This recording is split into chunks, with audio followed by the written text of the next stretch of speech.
Tu ne fais pas de l'anxiété, non. En fait, tu refoules quelque chose. Et tiens-toi bien, selon Santé publique France, c'est 7,6% des femmes qui vivent ça au quotidien. Franchement, cette idée, elle bouleverse un peu tout ce qu'on croyait savoir. On se dit souvent que l'angoisse, c'est juste un bug du cerveau, un truc qui cloche chez nous.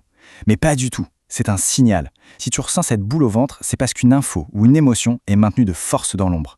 Et l'ampleur de ce phénomène, elle est juste massive. Ce fameux chiffre de 7,6%, il sort directement du baromètre 2024 et c'est une vraie onde de choc. Ça représente une proportion énorme de la population qui vit, littéralement, avec une alarme interne qui sonne en permanence.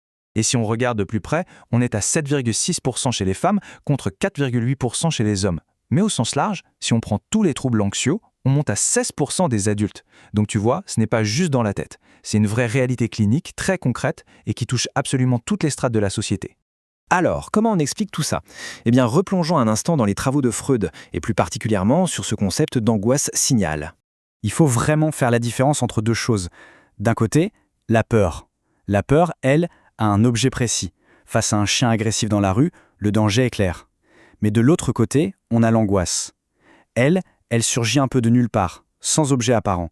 Tu ressens une menace super forte, mais t'es incapable de la pointer du doigt. Sauf que pour Freud, cette angoisse a bien une cause. C'est juste qu'elle a été planquée, refoulée. Et c'est exactement ça, l'angoisse signal. En fait, ton anxiété, c'est pas du tout un dysfonctionnement. C'est un système d'alerte ultra sophistiqué. Elle est là pour t'avertir qu'un danger interne, comme un vieux souvenir ou un conflit que t'as pas réglé, est en train de remonter à la surface. Le but, ce n'est plus du tout de la faire taire, mais plutôt d'essayer de capter ce qu'elle te crie. Ce qui nous amène à d'autres grands noms de la psychanalyse, Lacan et Bion, qui vont nous parler de désir et de chaos. Jacques Lacan apporte une nuance hyper intéressante.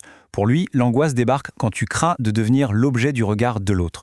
Pense un peu à cette pression constante de l'évaluation au boulot ou aux injonctions de la société. Tu as cette sensation d'étouffer sous le regard de quelqu'un sans même comprendre exactement ce qu'il attend de toi. De son côté, Wilfred Bion a une approche différente. Il sépare ce qu'il appelle les éléments alpha, qui sont en gros tes pensées digestes, métabolisées, et les éléments bêta, qui sont tes émotions à l'état brut. Si, plus jeune, on ne t'a pas aidé à transformer ces émotions brutes, elles finissent par ressurgir un jour ou l'autre. Et là, l'anxiété devient un débordement total face à des ressentis qui n'ont jamais été structurés. Bon, c'est très théorique tout ça. Alors, regardons à quoi ça ressemble concrètement dans la vraie vie. Imagine 3 scènes. Scène numéro 1, tu fais tes courses tranquillement, tout va bien, et bam, la panique te frappe de nulle part. Ça, c'est typiquement l'angoisse signal de Freud. Scène 2, tu dois prendre la parole devant plein de monde, et là, tu perds complètement des moyens. C'est Lacan et le fameux poids du regard des autres. Et enfin, scène 3, tu rentres chez toi le soir et d'un coup, une vague de larmes totalement incompréhensible te submerge. Ça, c'est Bion, l'émotion brute, non digérée qui déborde. Mais cette anxiété, elle ne s'arrête pas à la porte de la maison.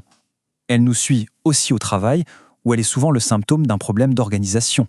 Au boulot, ça se traduit par d'autres types de scénarios. Par exemple, tu te retrouves à préparer mentalement 5 versions différentes pour une simple réunion. Cette anticipation constante, ça t'épuise. Ensuite, la nuit, dans ton lit. Tu te refais le film de toutes tes conversations de la journée, ce qui ruine complètement ton sommeil. Et pour finir, t'en arrives même à refuser de nouvelles missions, juste pour fuir cette visibilité qui t'angoisse. Et cet évitement a un vrai coup sur ta carrière. Une étude publiée en 2018 a montré de l'anxiété réduit de 40% la probabilité d'accepter une mobilité professionnelle. 40%. Donc pour les entreprises, ce n'est pas juste le problème de l'individu dans son coin, c'est carrément un dysfonctionnement de l'organisation. Mettre en place des objectifs clairs, c'est vraiment le premier rempart contre tout ça. Alors au final, on fait quoi tout ça? L'idée, c'est vraiment d'apprendre à écouter ce message et de changer complètement de perspective. Parce que, écoute bien ça, ton anxiété n'est pas une fatalité. Tu n'es pas une machine cassée qu'il faut absolument réparer. En réalité, c'est une question venue de l'intérieur, qui t'est directement adressée et que tu dois simplement apprendre à déchiffrer. Tant que tu mets ce message sur messagerie, l'alarme va continuer de sonner. Alors, la prochaine fois que tu sens ce vertige refaire surface, pose-toi la question, quelle vérité est-ce que ça essaie de me révéler?